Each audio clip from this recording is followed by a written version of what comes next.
Assalamualaikum warahmatullahi wabarakatuh. Bismillah, walhamdulillah, wassalatu wassalamu ala rasulillah wa ala alihi wa sahbihi wa man wala wa la hawla wa la quwwata illa billah.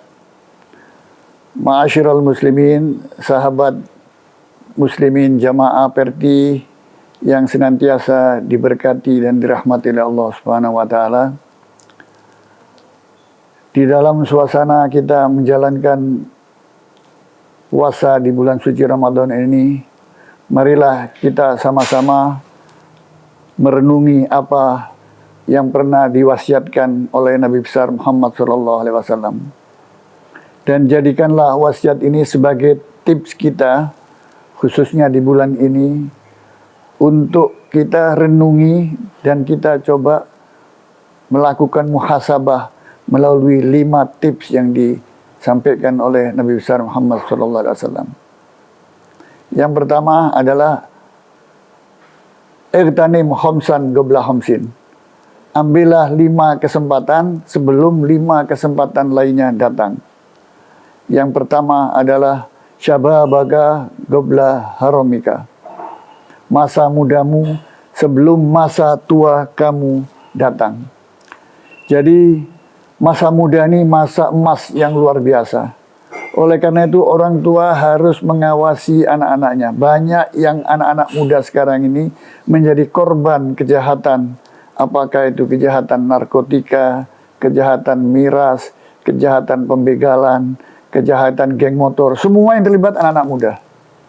Oleh karena itu pengawasan kita, berikanlah pemahaman agama yang cukup kepada anak-anak kita sehingga ngerti mana dosa, mana pahala, mana halal, mana haram. Seringkali orang tua itu abai dengan anak-anak muda ini. Padahal anak-anak muda ini potensial sekali. Al-Quran memuji anak-anak muda bisa dilihat dalam surat Al-Kahfi. Innahum fityatun amanu birabbihim wa zidnahum huda. Diceritakan ada anak-anak muda yang tidak kompromi dengan kezaliman kekuasaan pada masa itu. Dia akhirnya tidak kuat menghadapi, dia berhijrah, dia lari meninggalkan kezaliman itu. Maka Allah memberikan bantuan, diselamatkan dari kejaran penguasa zalim, dia diselamatkan di gua. Gua itu ada sekarang ini di negeri Yordania, yaitu Gua Al-Kahfi yang jadi tempat wisata rohani sekarang itu. Diselamatkan di sana 306 tahun, 309 tahun.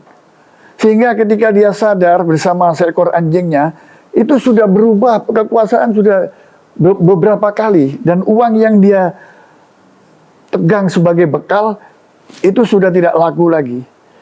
Nah, artinya di sini saya ingin mengatakan, dari hikmah ayat Al-Quran dalam surat Al-Kahfi ini, anak muda itu bisa menjadi seorang yang luar biasa, bisa menjadi wali lah katakan. Kalau dalam bahasa sufi itu wali dengan cepat mulai dari anak muda. Tapi kalau anak-anak muda kita itu sudah mulai dirusak oleh sistem yang orang tua abai dengan sistem yang merusak itu, maka yang rugi kita sendiri. Yang kedua, tipnya itu adalah faraghaka qabla syughlika. Masa Anda memiliki kesempatan sebelum masa sibuk itu datang. Kadang-kadang orang itu dikalahkan dengan kesibukannya, sehingga sholatnya telat-telat terus ya. Kadang abai dengan sholatnya, kadang diberi karunia oleh Allah rezeki, peluang dia untuk beramal soleh, untuk bersedekah, untuk berinfak, tidak dilakukan. Jadi banyak yang kita lihat sekarang ini di dalam masyarakat kita itu, peluang yang diberikan itu dalam kehidupan kita itu besar sekali, tapi kita tidak pernah memanfaatkan peluang itu dengan baik berdasarkan tuntunan Nabi Muhammad SAW ini. Yang ketiga adalah ghinaka qabla fakrika. Masa kaya Anda sebelum datang masa miskin. Kadang-kadang kalau kita tuh diberi cobaan kemiskinan, kita mengeluh. Tapi begitu Allah mengabulkan menjadi orang yang kaya, lupa semuanya. Sedekahnya lupa, infaknya lupa, zakatnya nggak beres. Padahal zakat itu cuma 2,5%. Itu aja berat bagi orang untuk mengeluarkan itu. Kalau bukan karena dorongan iman dan akidah yang kuat. Nah inilah kita kalau harus mengerti bahwa rezeki itu datangnya dari Allah. Rezeki yang diamanahkan oleh Allah itu adalah titipan yang harus kita berbagi supaya tidak ada kesenjangan sosial. Timbulnya kesenjangan sosial sekarang ini di negeri kita akibat apa? Akibat keserakahan orang yang diberi karunia kekayaan tapi tidak pernah menetes ke bawah. Sehingga apa yang terjadi? Yang kaya makin kaya, yang miskin makin miskin. Nah, melalui tuntunan Nabi ini bagaimana kehidupan kita itu harus berubah. Karena Allah tidak akan mengubah nasib suatu kaum kalau tidak berubah dari diri seorang itu. Dari kikir menjadi seorang yang pemurah. Karena rezeki itu dari Allah. Kata Nabi, tidak akan berkurang harta itu jika disedekahkan. Bahkan bertambah. Tidak akan pernah berkurang. Lah mengapa masih ada manusia kikir? Allah itu, agama kita itu tidak ada tempat untuk orang yang kikir. Menjadi seorang beriman yang baik, sekaligus dia seorang pemurah mestinya. Dan yang ketiga, yaitu sehataka qabla sagamika. Masa sehat Anda sebelum masa sakit itu datang. Kadang-kadang orang itu kalau sakit baru ingat nikmat Allah yang satu itu, yaitu sehat. Tapi mengapa amanah kesehatan yang diberikan oleh Allah kepada kita itu tidak kita jaga dengan baik? Kita makan sembarangan aja. Nabi itu tidak makan kecuali merasa lapar. Tapi kita kadang-kadang kalau di pesta itu kita makan berlebihan sekenyang-kenyangnya. Mumpung ada makanan enak. Tanpa memikirkan di luar sana ada yang tidak makan 3 hari. Kita sehari 3 kali makan juga tidak pernah merenungi bahwa rezeki dari Allah itu harus dimanfaatkan dengan tepat. Sesuai dengan peruntukannya. Bukan kita mumpung makan enak, mumpung makan di restoran, mumpung hajar habis saja semua. Ya, akhirnya yang timbul adalah kesehatan kita terancam. Sunnatullah hukumnya itu kalau orang berlebihan tidak menjaga kesehatannya melalui makanan, maka dia akan menanggung sendiri risikonya dari sunnatullah yang sedang berjalan itu, yaitu nanggung sakit dan lain sebagainya.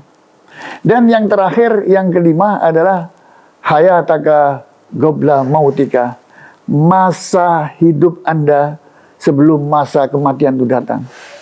Jadi kita ini hidup ini numpang di dunia ini, saudara-saudara sekalian. Menumpang di dunia ini ada batasnya. Ibarat orang naik perahu, sebentar lagi kita akan sampai di dermaga, di pelabuhan, dan semuanya harus turun. Suka gak suka harus turun juga sebagai penumpang yang sementara itu. Mengapa kita tidak mempersiapkan diri di dalam kehidupan yang baru itu dengan sebaik-baiknya? Kita nggak selamanya di dalam kapal ini. Kapal ini cepat atau lambat akan karam, akan hancur juga. Ada kehidupan yang baru. Digambarkan oleh para ulama, seorang yang meninggal itu ibarat seorang ibu yang hamil 2 anak. Yang pertama lahir terlebih dahulu, yang saudaranya belum lahir di kemudian nanti. Maka yang belum lahir ini ke dunia, dia mengatakan, waduh, saudara saya sudah meninggal. Sebetulnya dia tidak meninggal. Dia lahir dari alam yang sejengkal kali sejengkal perut ibunya, menuju ke alam yang jauh lebih luas dari perut ibunya. Demikian juga perbandingan dari kehidupan yang fana di dunia ini dengan kehidupan di akhirat nanti. Seringkali kita mengatakan, waduh, saudara saya meninggal. Dia tidak meninggal. Dia pindah dari tempat yang satu ke tempat yang lain yang jauh lebih luas. Nah, itulah yang disebut akhirat.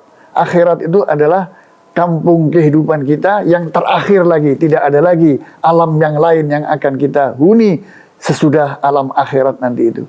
Nah, di situ tidak ada lagi kita untuk perbaikan diri. Misalnya orang, aduh, bagaimana Allah menghidupkan kembali, saya akan berbuat baik, saya akan bersedekah, saya akan sholat. Gak mungkin lagi, sudah Anda diberi kesempatan.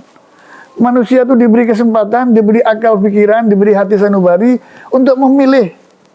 Kalau lahir di mana, oleh ayah siapa, itu takdir. Tapi begitu manusia itu hidup, itu harus memiliki pilihan-pilihan yang positif, memilih pilihan-pilihan yang baik untuk dirinya. Bukan hanya baik untuk sementara di dunia, tapi pikirkan juga ada kehidupan lain, yaitu di kehidupan di akhirat itu. Nah, ini yang harus kita pikirkan, saudara-saudara sekalian ya. Bagaimana kita di kampung akhirat itu bisa lebih baik lagi melalui kawah candra di muka Ramadan. Melalui Ramadan kita dididik menjadi manusia-manusia yang jauh lebih baik lagi ke depan, jauh lebih baik ke depan. Kehidupan ini seperti es batu, terus mencair, saatnya habis. Jadi harus dianukan. Oleh karena itu ketika Imam Ghazali mengatakan, ketika engkau lahir, semua yang di sekelilingmu itu menangis menyambut, semua yang di sekelilingmu itu bergembira, tertawa-tawa menyambut kehadiranmu. Oleh karena itu, ketika Anda nanti meninggalkan dunia ini, buatlah mereka yang kau tinggal itu menangis, sedangkan engkau tertawa gembira menuju keridaan Allah dan mendapatkan janjinya, yaitu surga Allah Subhanahu wa Ta'ala.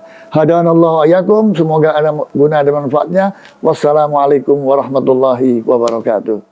Sinarnya